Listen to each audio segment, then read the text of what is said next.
And we are back with Breeders' Cup Saturday pre-entries. I already did the Friday pre-entries in a previous video. That should be with the blog post that I'm going to post this on, but if you're seeing this from YouTube for the first time, welcome, and feel free to check out the previous post. We have 9 races to cover, and it's going to be kind of a lightning round. I want to keep this under 20 minutes or so. So we will start out with the juvenile fillies. We've got a pretty nice field. There's 4 to me that really stick out from the rest. There's Sweet Reason, who won the spin away and was a second in the Frisette. That was sort of unlucky. And Artemis Agritera, who beat her in the Frisette. And then Untappable, who won the Grade 2 Pocahontas at Churchill Downs at this distance. And Secret Compass, the Grade 1 Chandelier winner at this track and distance. You know, all the other fillies seem like runner-up types, maybe in the money sort of things, but those 4 to me are the ones that should really be vying for the win. My Conquistador is also entered, but her first preference is in the juvenile fillies the previous day. There's also She's a Tiger, who won the Grade 1 Debutante and was second in the Chandelier, like thrown on the lead. Scandalous Act comes from Calder. She's won a couple listed stakes down there. Designer Legs won the Adirondack via DQ. Concave won the Grade 2 Sorrento and was third in the Debutante, just by Colonel John. You know, I like Colonel John. But, you know, all the others, besides those 4 that I mentioned first, just seem, I don't know, that one of them could jump up and surprise you. You never know in the Breeders' Cup. But those 4, Sweet Reason, Artemis Agritera, Untappable, and Secret Compass. They're the ones to look out for. In the filly and mare turf, the pre-entries are led by The Fugue, who is going to run in the turf against the males instead, which she should. So we have Dank, who won the Grade 1 Beverly D last out, beating Marketing Mix. She came over from Ireland and Great Britain. Marketing Mix has kind of been on and off this year. She was second in last year's filly and mare turf. She won the Gamely, and was second in the Rodeo Drive last time out. I don't know. She's on and off. And then there's Tis Flirtatious, who beat her in the Rodeo Drive last out. Laughing, who likes to go all the way on the lead. Alterite, who won the Garden City, second in the QE2. Kittens, Dumplings, Emollient. This is just a really good race. We even have Romantica, who is a Grade 1 winner in France. Lady of Shamrock, who is not as good as she was last year, but still pretty decent. I don't know. This is a good race.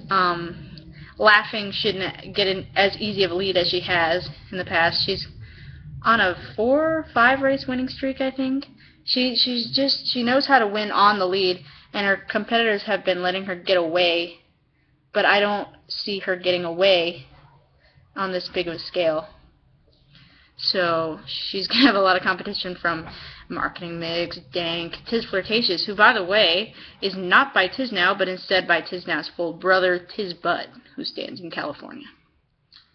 Okay, in the next race, the filly and mare sprint, we have the returning champion, Groupie Doll, who is not, I think she's lost a step since last year, which is kind of saying something, since she set a track record at Presque Isle in her Masters win this year. But she finished third in her debut, which came really late in the year, and then third to Judy the Beauty in her race at Keeneland last time out. I don't know. She's not as dominant as she was last year over this division. She's going to get a lot of competition from Dance to Bristol, whose 7 race winning streak was snapped in her last, but she's still really consistent, and she is a great horse for some really nice connections. There's Book Review and Teddy's Promise, who are kind of the SoCal. They're here. They're ready to take on the horses coming in from the east. Sweet Lulu won the Grade 1 test, finished second in the Cotillion, which is over a route distance to Close Hatches. Starship Truffles, who won the Grade 1 Princess Rooney, but has kind of tailed off since then. Great Hot, also a California filly. It's a very nice race, and it remains to be seen whether Groupie Doll will beat them as handily as she beat the group she did last year. because Groupie Doll was exceptional last year, and this year I don't think as much. I really like Dance to Bristol in this race. I just like Dance to Bristol. I think she's a wonderful filly. In the turf sprint coming up, the two that Watchmaker made favorites are First Preference Breeders' Cup Mile, obviously, and Silver Max. So we start out with Misdirection, the filly, the winner of last year's turf sprint.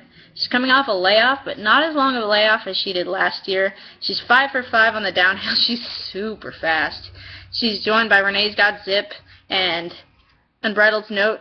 Unbridled's Note was second. Renee's Got Zip was third last year. Renee's Got Zip has looked great so far. Unbridled's Note was third behind Chips All In and last time out, who is coming off 2 really nice wins on the downhill. He looks pretty good. Geronimo is cutting back in distance and going downhill for the first time. He won the Eddie Reed. Capo Bastoni won the 7 Furlong King's Bishop on dirt last time out. He's a great closer. Cara Cortado finished 4th in the Eddie after a 20-month layoff. He's an older gelding. I love Cara Cortado. He's one of my favorites. He has been since he came onto the scene. Hayblock, who won at Keeneland very nicely last time out, and Tight End Touchdown, who is coming over from Parks, who finished in front of Ben's Cat, who's kind of a Parks legend, twice this year. It's pretty wide open. I mean, we've got some, and it's very oversubscribed. We've got some also eligibles that are kind of suspect, like Handsome Mike and Tour Guide. I don't know. But Misdirection looks very good if she can come back off of that layoff as good as she did last year. I wouldn't count out Chips All In. He's doing great this year. Capo Bastoni should come flying late. And the race after the turf sprint is the Juvenile, the Breeders' Cup Juvenile. I'm so glad Tappet Rich was entered in this race. He's coming off a route maiden. He won it very nicely last time out.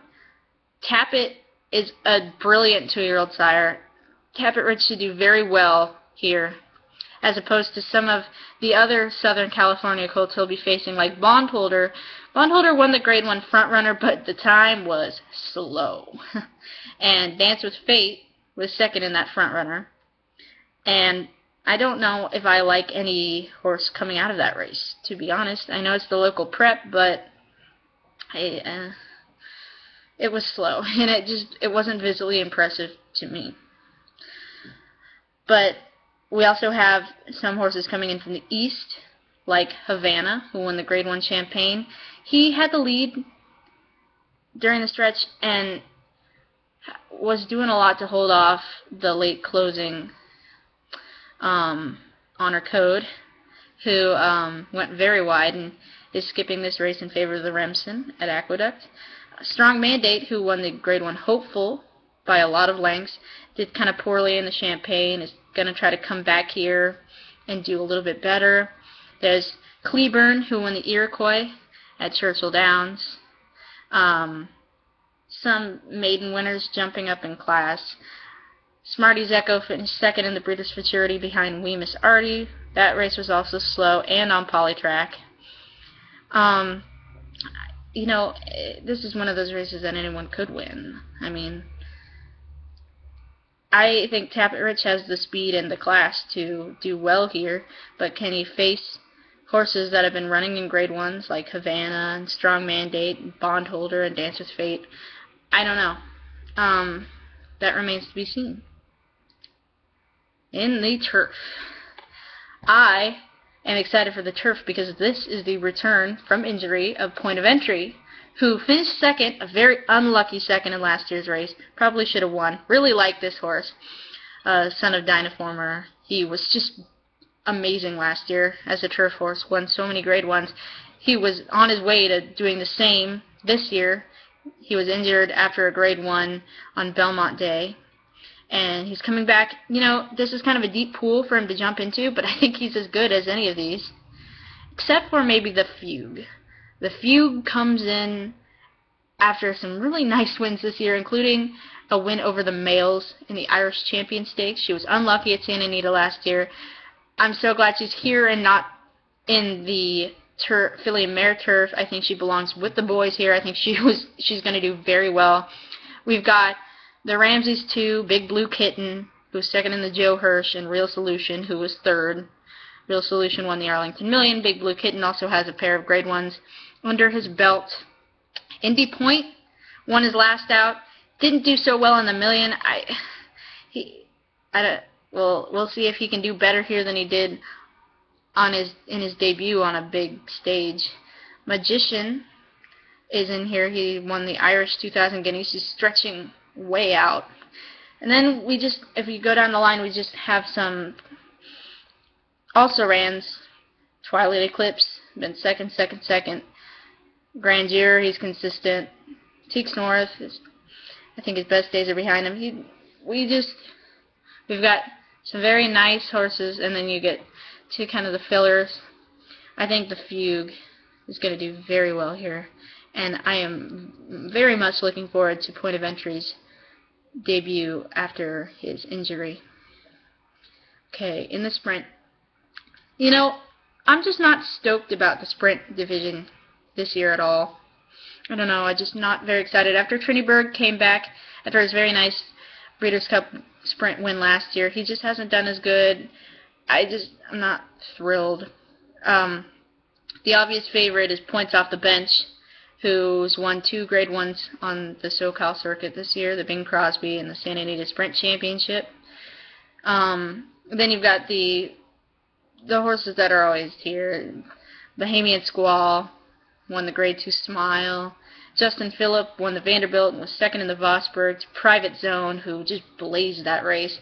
He should come back to SoCal very nicely. A horse that's really interesting in here is Secret Circle. He won the Breeders' Cup Juvenile Sprint a couple years ago, a race that is no longer a Breeders' Cup race. He's coming back off a very long layoff. Second off a long layoff. He won very nicely last time out, and I don't know, he could do very well here. He looked good in his race last out. The Lumber Guy was second in the sprint last year, but hasn't been so hot this year, and like I said, Trinity Berg, besides the second in the Smile, he isn't as inspiring as he was last year, and I don't think his current form is enough to win this race. We're almost there. We have 2 races left. In the mile, it's oversubscribed. We have 16 horses. 14 only can go in. Headed by Wise Dan, and here is the matchup that I've been waiting for a long time, even though these horses may look a little off form. We have Wise Dan, the Beast from the East, and we have obviously who was the best of the West until a loss to No Jet Lag in his prep for this race last time out. But the Wise Dan obviously race is one race that I've been looking forward to all year. I'm so excited to see those 2 turf milers match up against each other. And the supporting cast that's going to be with them in this race is excellent. We have Flotilla, who won the Juvenile Fillies Turf last year. She was a classic winner in France this year. Toronado is here. He beat Dawn Approach in the Grade 1 Sussex. Silver Max beat Wise Dan last time out on Polytrack in the Shadwell Mile that was moved to the main track at Keeneland. Olympic Glory, a Grade 1 winner at Ascot. He's been facing very nice company. Za Approval has played bridesmaids with obviously and Wise Dan this year, but it is a good horse nonetheless. No Jet Lag beat obviously last time out, and He Be Fire and Ice was second last out to No Jet Lag. I don't know. This is just a very, very nice race. Oh, and Bright Thought, who is coming back in distance. He's coming off a layoff. He is the world record holder at 12 furlongs on turf. 2:22 and change. It's phenomenal. The mile is going to be a phenomenal race, as it was last year. And, you know, I always was kind of like, why did they move the mile so high up the card? But this year it does make sense because it is a terrific, terrific race. And I don't know if Wise Dan, you know, Wise Dan's kind of hot and cold this year. His win at Woodbine was absolutely spectacular. So I'm just very much looking forward to seeing this race. And finally, we have the Classic. A Baker's Dozen was pre-entered for this Classic, 13 horses, headed by Game On Dude, who flopped in the Classic last year but has had a wonderful year this year. The Santa Anita Handicap, the Hollywood Gold Cup, the Pacific Classic, a few more races in between. He just keeps rolling and rolling. He's better than ever this year, and people seem to overlook him, maybe. And this, I don't know. He is the deserving favorite in this race, and this Classic is good. I think this Classic is good. We've got some great stories. We've got Painter, who won his debut after coming back from a near-death experience, has finished well except for his bad Woodward performance in the slop. We have the 3-year-olds taking on the older. We've Palace Malice, who was second in the Jockey Club Gold Cup to Ron the Greek, and Will Take Charge, the Travers winner, who also won the Pennsylvania Derby. Moreno, who is kind of Will Take Charge's nemesis after that that kind of rider scandal in following the Travers. We have Mucho Macho Man, who won the Awesome Again last time out by a lot of lengths. Flat Out, the old veteran, who is trying his hand at yet another Classic. Fort Larned, who's returning to see if he can win another one, be the first horse to win another Breeders' Cup Classic since Tisnow. And some nice supporting characters like Last Gunfighter and Plantier. Gradar is going to try to stretch out to 10 furlongs. Declaration of War, who comes over from England after some nice races. I don't know. The Classic is brilliant. I mean, Game On Dude has been facing kind of soft fields this year, and so many of these horses are going to give him a run for his money. The Mile and the Classic back-to-back, you're not going to want to miss it. It's going to be terrific. It's going to be excellent. So this Breeders' Cup is going to be a good one, and the build-up to it has been great. And well, I don't know. I'm just kind of a racing fan here, geeking out over these pre-entries. This video might not have been as professional as my last video, but I had to kind of make it short. I could spend a whole hour on these races just nitpicking and looking at everyone in it, but I wanted to keep it under 20 minutes, and it looks like I'm going to do that. So again, thank you so much for watching, and thank you if you watched the Friday preview as well. And I will probably do a write-up. I don't think I'll talk again. A write-up when the actual entries and post positions come out for all these races. I cannot wait. And I know you can't wait either. So, again, thank you for watching, and we'll see you next Wednesday.